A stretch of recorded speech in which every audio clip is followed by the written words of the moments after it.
يعني أنا ليا أخين ولادي، يبقى أخواتي من بابا، بس بابا بيشتغل شغلانة مهمة قوي.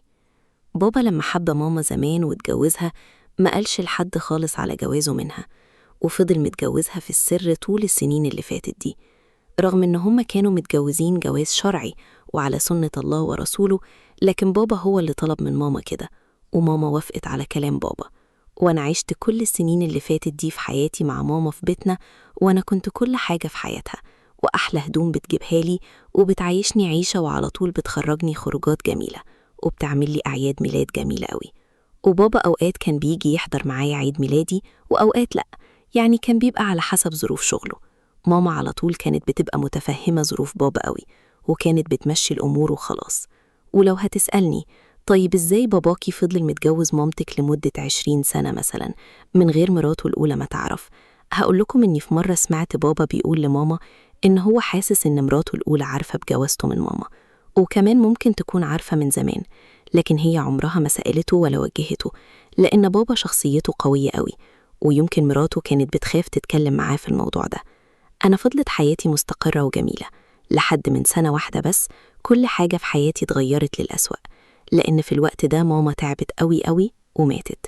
هي ما قعدتش تعبانة كتير، هي تعبت بس كام شهر وتوفت على طول، لأنها ربنا يكفيكم الشر أصيبت بالسرطان. في الوقت اللي ماما تعبت فيه بصراحة بابا اهتم بيها قوي، لأنه كان فعلا بيحبها ووداها أحسن أماكن عالج فيها. بس هنعمل إيه؟ العلاج برضو ما كانش بيجيب نتيجة، وماما الله يرحمها توفت. وأنا عمري ما نسيت ماما أبدا، وبقرأ لها الفاتحة كل يوم وبدعي لها. أنا مفتقداها جدا جدا، مفتقدة الأم والأخت والصديقة. ماما كانت كل حاجة حلوة في حياتي.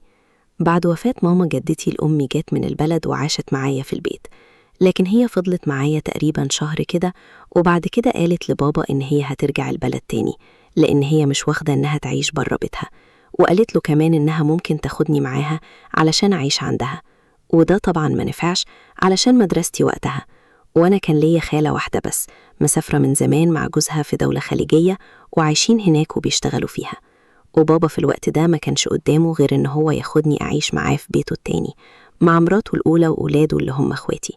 هم كانوا ولادين، بس واحد كان في مدرسة داخلية وعايش فيها على طول، والتاني كان لسه متخرج من كلية وكان عنده كده تقريبا 22 سنة، وهو ده اللي كان عايش مع مامته على طول في البيت.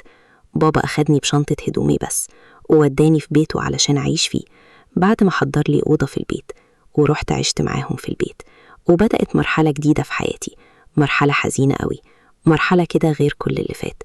وطبعا بابا كان مفهم مراته ومفهمهم على كل حاجة، بس أنا كنت حاسة وكنت شايفة إن مرات بابا وإخواتي مش متقبليني خالص.